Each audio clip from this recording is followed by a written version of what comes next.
Патни исправи и лични предмети според информациите на Канал 5 од Зеле непознати лица кои во саботата напладне ја обиле резиденцијата на македонскиот амбасадор во Атина.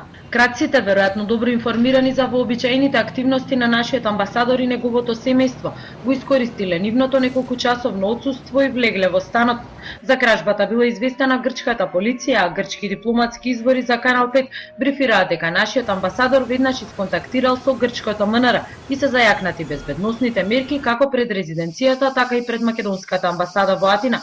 Резиденцијата на македонскиот амбасадор во Атина се наоѓа во населба која што важи за една од побезбедните во грчката престолнина. Населба во која се сместени голем број странски представништва, меѓу кои македонското, како и резиденции на странски амбасадори во Грција.